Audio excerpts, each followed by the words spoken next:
Hey everybody, Alex here, and welcome to the So Nice They Named It Twice challenge for 2025, and we're doing Q4. For those of you who may have just watched my little Where the Hell I've Been video, yes, I am now doing this back to back, and I am a little bit more lively because of movie magic and a Diet Coke. Fresh Diet Coke, actually. So we're kicking right into this because I don't have a lot of time. Admittedly, a lot of these sequels came in during spooky month, October, because I never realized how many horror-ish themed things I had kicking around in the backlog. So starting off, we have Death Mark 2. Now, Death Mark is essentially, or originally, was a visual novel, a horror visual novel slash first-person dungeon crawler from the guys over at Experience. And Experience is very well known for their sometimes very difficult, but 9 times out of 10 extremely competent first-person dungeon crawlers. Now, the original Death Mark, while being mostly visual novel, did tie in some puzzle elements as well into the dungeon design. So while the dungeons were like, schoolhouses and, modern-ish environments, and, the combat was really more of like a Q&A, I'll almost say, sort of thing. Basically, boss fights being where you had to discover what a ghost's weakness was through uncovering clues throughout your adventure or this particular scenario. And, you would get opportunities to either attack, and you would either live or die, depending on the whole thing. And it was really cool because of the way it tied into everything. And Experience has such a wonderful art style. It really lends itself to the horror genre because it can be very grotesque. Now, I really enjoyed the first game. They came out with another one called Spirit Hunter NG, which was pretty much a straight-up visual novel, I think with a handful of routes. I didn't care for that one as much. The horror story was good, but by the end, I was just like, this is going on way too long. Now, Death Mark 2 is kind of sort of return to form. Death Mark 2 stars the same protagonist as Death Mark 1. He's back on another case. This time it's even stranger. The art is still just as stunning. But there is definitely an air of a budget in this game. It's not really a first-person dungeon crawler anymore. It's more of one of those side-scrolling 2D puzzle adventure game things that we've been seeing with games like The Coma and stuff like that as of late. Kind of sort of indie-ish in that horror design. Like we're going for a minimalist thing, but at the same time, we can use sound design, we can use the art direction, we can use stills, and we can do it that way in order to, promote the horror of it. And there are some scenes where there is animation, but it's a very limited animation, almost like a marionette doll effect. Very disturbing. The imagery in this game is second to none. It is so good in terms of making you feel uncomfortable, and it is an excellent game to play during the horror season. That being said, the cases honestly didn't... They kind of... They felt kind of like, oh, on today's episode of Death Mark, we have a ghost. It was kind of villain of the week stuff. And, the puzzles, it was ultimately the same thing over and over again. Hey, we need this person from the faculty to help. Hey, we need this student to help. Hey, that thing I did last night, oh man, did it fuck us up. It's kind of formulaic. But that being said, despite the formula in the gameplay department, the overall story is actually really cool because, once again, we're tying in a lot of folklore into this whole thing. And Japanese folklore, that is. And while you can, I'm going to say, kind of poke and prod your way to a solution, it would really do you some service to read the journal entries, like read the text the game gives you. It gives you a lot of insight into things, and that's ultimately how you fight the bosses. That's how you figure out what their weakness is. It's not as obvious as, hey, they're afraid of water, and you show up with a plunger, or something like that. It's a little bit more nuanced than the first game. And the boss designs, when they do show up, what I can't remember if the first game did this or not, but as you damage them, they start to kind of metamorphosize, and they get more and more disgusting as you go. And some of the ghosts who are students, you could put two and two together with that. Kind of gross. In many different avenues. So if stuff like that is a trigger for you, I do not think this is the game for you. Maybe just read a synopsis, because some of the art is a little strange, to put it lightly. That being said, as much as I really enjoyed the overall story of this game, I couldn't help but feel this, again, this felt kind of budget. I think this was a Kickstarter game, which would make sense considering I don't think the original one sold that well.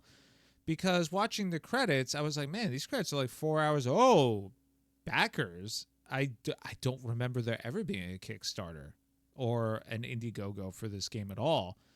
But based on all of that, it kind of explains it, where they kind of cut corners for the sake of creating the story, because by the end, everything feels very rushed.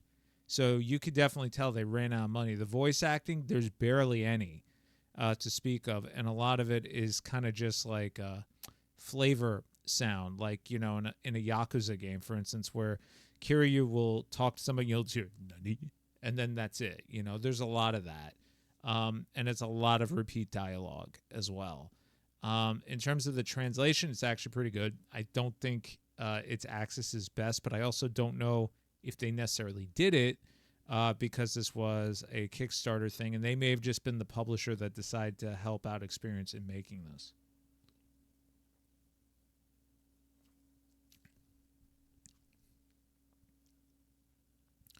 But if you did play the first Death Mark and you really enjoyed it, this is not a direct continuation, but it's a little bit later. You gotta. I do hope there's going to be a third one. Just by the way it ended, it leaves a lot of stuff open. But that's the cool thing about horror movies and games and stuff like that. They always leave it open, but it could go either way. And this one could definitely go either way. Now, the next one I finished was Onimusha 2. And I played this on my buddy's Legion Go S. I originally was going to play it on my laptop, not because at this point LRG hadn't said, "Hey, guess what? We're making a physical." So I was like, fuck this. I found it in a bundle. It was like $5 as opposed to $19. Started playing it. As I finished it, I was like, man, this game was so much fun. It was such a breath of fresh air. Is it really technically a horror thing? With demons, not really. It's more of like a samurai Resident Evil, and then LRG announces a physical release coming next year. I'm like, you fuckers. So I may actually break my rule of having something at least only once in my collection, because I really enjoyed the first Onimusha. It's more, I'll say, classic Resident Evil in terms of the tank controls and all that than it is like an RE4. But the backdrop and the use of, the feudal Japan aesthetic and everything else, I thought was really unique. And the game's also not that long. You could finish it in an afternoon. Onimusha 2 is a little bit longer. There's a little bit more of an expanded world. There's side quests. You can build up relationships with the different characters, and that affects how they come into the ending of the game. And it was really cool, but you don't have to do any of that, because I only found out about all that shit after I finished it. But it didn't take away from my experience in the game whatsoever. I thought the combat was a little bit better. It's not as heavy and chunky. But the port and playing it on like the Legion Go S, brilliant. Like max settings, good battery life, solid frame rate. And, I've been hearing Capcom's PC ports tend to be shit. And part of me was thinking I was going to get this on the Switch or PS5, but then this came available, and I was like, let me save some money, considering everything else that I have going on from the update video. And this was a very pleasant distraction, and also being able to play it handheld like this. The Legion Go S does share that same suspend feature that the Steam Deck has. So pick up, play, freeze it, do it, whatever you want. No crashes to speak of, and it does have Steam Cloud support, so I was able to go over to my laptop and then eventually plug it into the TV and just finish it that way. And it was very enjoyable. I really enjoyed it. I don't think, if you're a big fan of Resident Evil, you may look at this and go, ugh, this is like a precursor action game to RE4. And it kind of is, but it's really not because it's still in that kind of tank-ish feel of RE1 and 2, but with better graphics. And I also think the main samurai guy is a famous Japanese actor because they kept doing like weird zoom-ins on his face. So that's how I see it. But very happy to play this one. I'm looking forward to the next one coming out. And I do not think they're going to be doing a remaster of the third one because what's his name is in it. I forgot the name. Renoir Perot or something like that. The French guy, the one from the Professional, or Carlito's Way, or one of those movies. Either way, he's in it. So I don't know if they're allowed to do it with him in it unless they just reskin the actor. But if you've ever played Onimusha 1, Onimusha 2 is a little bit more the same, but also a little bit more. If you've been curious about the series, Onimusha 1 is dirt dash cheap at this point, and Onimusha 2 has a physical release coming down the line. I'm probably going to pick it up and break my rule because I actually really enjoy this series. Now, continuing on with Spooky Month, I finished Gal Guardians 2, Servants of the Dark. So, Gal Guardians, the first Gal Guardians, was more of a traditional Castlevania-style game starring two demon hunters from the Inti Creates universe, basically from Galgun. And, one uses an Uzi, one uses a whip. Awesome. Tons of fun. Very sexual in nature because Inti Creates and Gal Guardian and Galgun. But ultimately, a very solid experience. Very colorful. Music is pretty good. Bosses were challenging, unique. The final boss, Jesus Christ, was so hard. Gal Guardians 2, Servants of the Dark. Same concept, except this time, it is more straight up Metroid / Castlevania style. I'm not going to use the word. There's a lot of backtracking, but here's the thing with it. You do get different abilities for traversal, and gated exploration, but the game really doesn't tell you how a bunch of these abilities work. So I actually had to look up a bunch of stuff being like, oh my God, like where am I missing this ability? And I've had it the entire game. It's apparently if you hold the up button and hit jump, you do something completely different. Doesn't mention any of it in the tutorials. What is very fascinating is there's a bunch of different, I'll say, currency in the game. Some of it expands your castle, basically your home base. Some of it expands your stats, which is really good. So basically, as you level up, it'll be like, hey, guess what? You can make an extra attack. Hey, guess what? You've leveled up enough. Now you can do a double air dash as opposed to a single air dash. And you do need to level up to get a bunch of these abilities because it's not like a traditional Metroid game, for instance, where you find a super bomb and then super rockets. It's more like, okay, cool, you're level 20 now. Now you can do a double jump, like that sort of thing. And the way they frame it is actually pretty interesting. Essentially, the Gal Guardian Servants of the Dark this time are two maids to a demon lord who got his ass handed to him, and technically he's dead. And this other demon lord essentially is trying to take over the world. And apparently your demon lord is like the nicest guy in the world, and he's a pervert, of course, because anime. And he has sexy maids because he likes to have sexy maids. And he tells you guys, hey, do you mind like get my body back? So that's pretty much the whole premise. And you go through like all these varied environments. All of his castle got killed. All of his servants, you have to find their souls and bring them back to life. And that's how you get like, the bestiary. That's how you get maps. That's how you get like a not a crafting thing, but like storage, like all this other stuff. It's very tied into itself. And you even bump into the original duo from the first Gal Guardians game. And, same universe. They're on the opposite side. They hunt demons. You guys are technically demons. Not a spoiler because it's obvious they are going to have a boss fight, but they kind of come to respect each other like rivals as opposed to enemies. And the final boss fight is fucking awesome. Like I am just going to tell you that I didn't find it to be as challenging as the first boss or the last boss in the first game. But in terms of scope, it is a lot more complex. And I really do think it helps because you can also customize your special abilities in terms of sub-weapons. And switching between the two, same deal. You have a whip and an Uzi one. And each one has a different strength. So it really rewards you to play the game, not favoring one versus the other. It's really in your best interest to actively switch between the two. Now, honestly, the Uzi-based character is not going to do as much damage as, the straight-up melee. However, you can get, like, a sub-weapon that's like a shotgun or something like that. So, when you get in super close, you can shotgun and then quickly switch over. Or if you have to keep your distance, there's nothing wrong with just jumping up in the air and taking pot shots, stuff like that. And bombs, as well as, some summon abilities and all that stuff. There is a brilliant sword ability, a la Symphony of the Night. I highly recommend you utilize that to the fullest. It basically makes so many bosses just useless because you kind of just stand back and watch as it literally just flies through them over and over again. Then you just shoot them with the Uzi. But I really enjoyed it. I do think, and I've said this before, Inti Creates is quickly becoming one of my favorite developers at this point.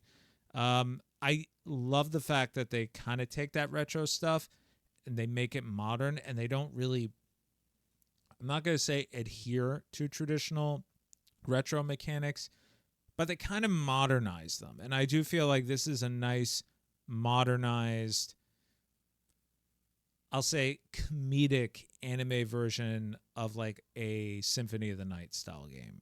It definitely is. Not as, I'll say, grim, dark, and serious as the Record of Lodoss War one by far, but just as competent. And if you like to, it runs great on the Switch too, by the way. It doesn't look blurry at all. Can't speak to the Switch one, but if you enjoy games of this ilk, you gotta check this one out. Now the next game we finished was here we go. I don't really know if this counts as a sequel, but I'm gonna count it anyway, and that's why I'm not gonna put in footage of this. Pokemon Legends ZA. Basically a second iteration of the Pokemon Legends Arceus game. And like I said, I'm not going to speak on this one too much because I really don't know if you can technically consider it a sequel because it doesn't have like a 2 in the name or anything. But I will say, unlike a lot of people, I really enjoyed this game. I think the one part I really didn't care for was that you're stuck in a city. But in the context of the overall story, it makes complete sense.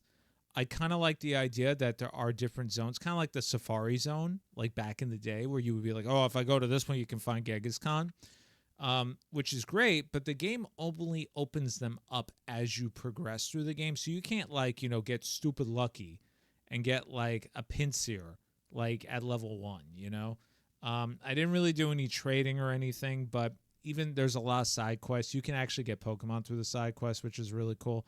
Not so much trades. There's a bunch of that. But one of them, it's literally like, your agility oppresses this Pokemon, and he joins your team.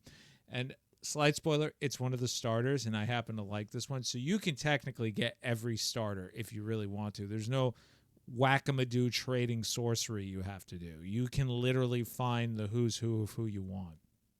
And there is also a side quest to get one of the OG starters if you really want to.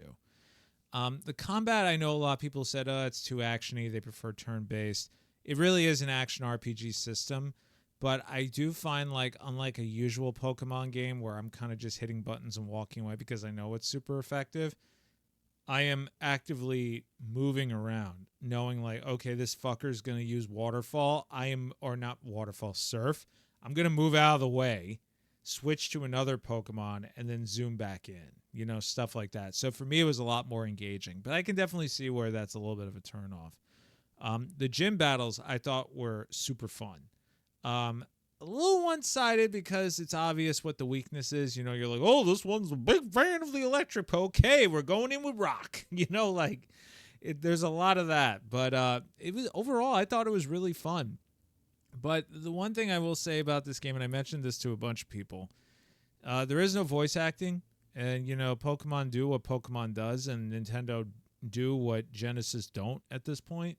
But if you're going to have the lips move, and you're going to have a full-blown cutscene, and then you're going to throw in subtitles, but the lips at least look motion-kept, fucking put some goddamn sound on them. Even if it's it just looks so weird to see these beautifully animated cutscenes and just a wall of text, and you can't slow it down or anything, and it's literally just shooting up as they talk. Now, I read pretty quick, so that's not a problem, but I know some folks don't, And usually, because of the nature of a cutscene, this is also why some people don't subtitle anime, because they want to pay attention to the action as opposed to looking down every 2 seconds at subtitles. And in this case, some scenes, there's a lot of action, and you got to look down at the subtitles. And now, why the hell did you spend all this money showing, hey, guys, guess what? We actually know how to use the Switch 2 hardware. Who would have thunk it? It's really annoying. But it runs brilliantly on the Switch 2. I can't speak to the Switch 1. Now, the final game is, believe it or not, it is Octopath Traveler 2. This has been on my bucket list of sequels to finish for a hot minute. And I got to say, right off the muscle, I didn't do all 8. I only did 4 because there was a lot of stuff going on. But I will say, of the 4 I did, those were the 4 that I found the stories to be the most interesting. The other 4, I was like, I personally could give a rat's ass about a hunter going on a quest to save the island. Or Amnesiac Apothecary. I could really give a rat's ass about that. Now, a guy that was wrongfully accused, that isn't Harrison Ford, that I care about. A thief that wants out of the guild and is ultimately a huge badass, I am all about that. A anime-driven warrior of justice, all right, let's rock and roll, And then a detective. Like, this is, I eat all this crap up. And I thought each of those stories I did were unique. I thought the mechanics that they threw in for all these characters in terms of the travel abilities, same deal. You're going to like it. The world is so much more realized. And I will say I did try to play this on the Switch 2, because I have it physically. And it is a blurry fucking mess. To which Emperor Fox said, why don't you get on PS5? I'm like, no, because I have to play this handheld. And then it went on sale, and I had my friend's Legion. I was like, hey, let's just see how. Oh my god, yeah, I can't go back. 1080p, handheld, 60 frames per second. There is some. I will report on the port itself. Your mileage may vary because there is an outstanding crash glitch that happens from time to time, and there's no rhyme or reason to it.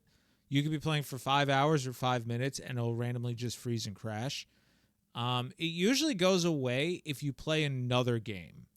Like if I was playing this for 3 hours and I went and played Monster Train for 10 minutes and then closed it and went back, it corrected itself. I looked up a bunch of stuff. A bunch of people say use Proton GE. It's like a 95% success rate. Of course, Alex is in the 5%.